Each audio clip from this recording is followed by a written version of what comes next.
a diferença era de 104 pontos, 4 corridas atrás. Hoje o Verstappen conseguiu reduzir a diferença pro Piastri para 40, 64 pontos a menos. Ainda dá para virar esse jogo?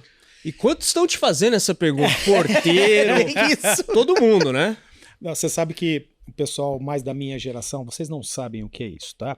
Compararam o Verstappen com o Fantomas, cara. Era um desenho que passava na Record há muito tempo atrás, tava lá o esqueletão deitado no caixão, e foi lá a diaba da Marie e jogou uma gota d'água no peito dele. Pronto, o cara tava quieto.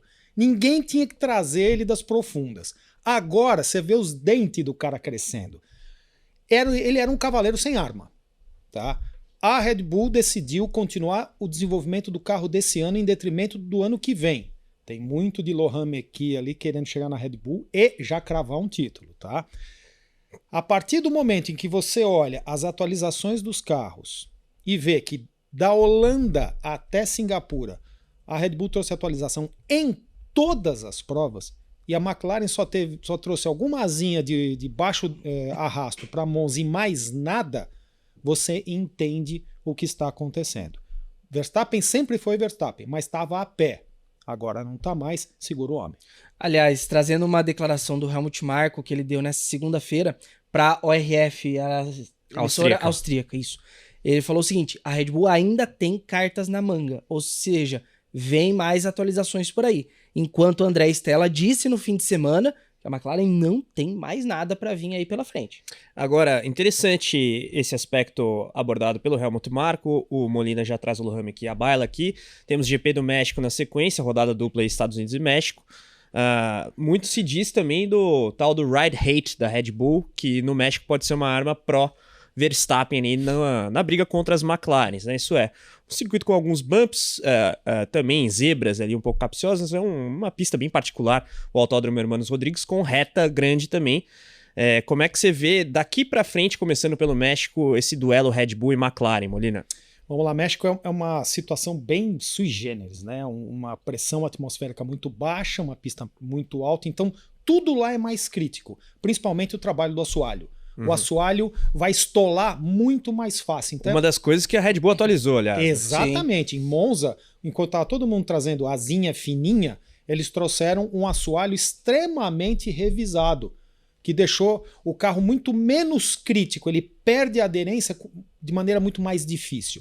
Se você andar com o carro baixo no México, que já não é mais uma pista tão ondulada, tá? Você vai gerar mais downforce, mas fica crítico. Qualquer modificação, você perde essa aderência de uma maneira muito mais fácil. Pelo que a gente está entendendo, principalmente nas fotos laterais dos carros, em determinados pontos do Circuit of the Americas, a Red Bull está andando realmente muito mais baixa. Não é pouco, não. É muito Conseguiram, mais né? Porque era um problema do carro. Exatamente. Para não sentir nem o problema de desgaste da prancha central, é porque o carro está muito estável. Ele está baixo e não varia. Deve estar com a suspensão dura que só o cão. Os pilotos devem estar sofrendo com isso fisicamente, mas o fato é que o carro está estável e com muita aderência. Se trabalhar só no assoalho e não ter que usar asa de Mônaco em México, que é o que o pessoal apresenta, a Red Bull tende a desaparecer. Eu disse a Red Bull, a número 1, tende a desaparecer na corrida de novo. É uma situação curiosa, porque a questão da altura do carro, especialmente no Circuito das Américas, dessas provas que a gente tem na reta final do campeonato, eu diria que é o caso mais gritante, por toda a questão da condição do circuito, onde ele foi construído, e esses bumps que esse ano estavam inclusive piores que os anos anteriores, né? Comentou isso durante o fim de semana. Os bumps, a gente conseguia ver a olho nu as ondulações. De freada, absurdo, ponto de freada, a pista toda listada. Você via. Os anos anteriores você só percebia a ondulação quando o carro passava em cima. Agora, quando você consegue olhar a pista e perceber, você fala, cara, isso aqui tá muito feio. Mais um elemento, a guerra de atualizações eu acho que é importante. A McLaren talvez tenha mudado o foco, não diria cedo demais, mas talvez não esperando uma Red Bull. Seguiu o circo, né? Pois Todo mundo fazendo, foi fazer também. Exatamente, porque das equipes de ponta, quem fora a Red Bull trouxe atualização recente, acho que foi a Mercedes. Mercedes trouxe algumas coisas. A própria Ferrari já tá olhando mais pro ano que vem, e aí a McLaren, tendo conquistado o campeonato de construtores com antecedência que conquistou, vendo o Piastri com 100 e tantos pontos de vantagem, talvez tenha relaxado e não esperava uma eficiência tamanha por parte da Red Bull. Aí também o input do Lohan Mekies, embora algumas das atualizações talvez tivessem sido agendadas já na era Horner. Agora, do ponto de vista de pilotagem, Molina, eu queria abordar o momento do Max Verstappen, porque é aquela coisa, deixaram chegar, você mesmo mencionou esse aspecto na sua intervenção inicial. Contrapondo isso à inconsistência da dupla da McLaren, a gente tem um cenário interessante daqui para frente do campeonato, até porque pistas que poderiam eventualmente favorecer a McLaren, caso de Interlagos em condição de seco, né? De molhado é outra história, porque aí entra o fator braço mais predominantemente, mas o Verstappen tem um retrospecto bom no México, tem um retrospecto bom em Interlagos, é tetracampeão mundial, tá na Fórmula 1 desde 2015, ao passo que o Piastri na terceira temporada de Fórmula 1 e o Norris melhorou, é verdade, mas ao passo que ele tira ponto do Piastri, ele não consegue bater o Verstappen, que é o que também interessa para ele. Você pintou um cenário, assim, completamente oposto das duas equipes, né? Um cara extremamente confiante com a equipe toda ao seu lado. Um cara que quase não precisa de feedback. Posso falar bunda aqui? Puta, falei. Um cara que quase não precisa de feedback de bunda no carro, porque o cara é o mestre do simulador, o feedback que ele precisa é aqui, ó, e visual. Um carro extremamente duro te dá feedback muito pouco na mão, mas principalmente visual, tá? Ao passo que os dois pilotos da McLaren não são esses bichões de simulador, apesar de usarem muito, então eles precisam do feedback tradicional. O Piastri, menos do que o Norris, tanto é que as duas suspensões são diferentes. Sim, McLaren usa dois carros diferentes. Já há algum tempo, aliás. Já há algum tempo, porque o Norris precisava de feedback na mão.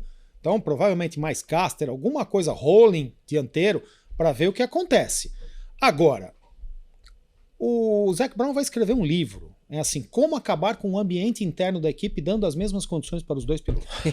É um best-seller, vai sair assim, todo mundo vai comprar para saber o que não fazer. Livro classe. Livro de faculdade nível 101.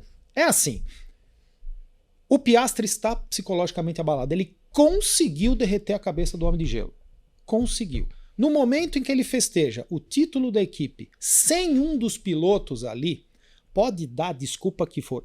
Ele estava no horário, a gente precisava cumprir. Esquece, cara. Você é o Zac Brown, você acabou de vender tua equipe para o fundo soberano do Bahrein, você tem uma certa gordura para queimar. Bastava ter esperado o Piastri. O Piastri desligou o microfone na tua cara? Cara, você é chefe. Você tem que gerenciar esse tipo de coisa. Não está conseguindo. O Piastri se sente desprestigiado. O Norris está num ímpeto muito maior, só que quando ele vê o Verstappen, ele também derrete. Então, a equipe dominante tem dois pilotos abalados psicologicamente, que não conseguem mais tirar tudo o que o carro tem. Principalmente o Piastri, tá? O Norris está muito mais próximo, mas o Piastri está com uma falta de confiança tremenda. Ele não precisava desse feedback, tanto quanto o Norris. Só que numa pista ondulada, é difícil você carregar a velocidade para a curva, achar os pontos de referência com a tua visão bagunçada. E tinha alguns approaches de curva ali que era para cair o pivô do dente. Então você precisa ter uma confiança absurda para simplesmente jogar o carro para dentro e encontrar os parâmetros lá dentro já. Piastri não conseguiu. Bastava olhar os tempos de volta dele. Muita variação, perdendo muita tangência, escapando demais. Então, na minha opinião, o Zac Brown e o Stella conseguiram destruir o ambiente interno da equipe e estão para pagar essa conta. Fique ligado porque a Mint trouxe novamente a promoção do cashback. Você que ainda não investiu na Mint, basta você investir a partir de R$ 150 em qualquer criptoativo e a Mint te devolve R$ 50 em Bitcoin. É isso aí, você investe a primeira vez, utiliza o cupom MOTOR50 na hora que você estiver fazendo o seu cadastro ali com os seus dados e investe R$ 150 em criptomoedas. Assim que você fizer esse investimento, até o 5º dia útil do mês seguinte você vai receber os R$ 50 em Bitcoin. É isso aí, Mint, a plataforma cripto do BTG Pactual.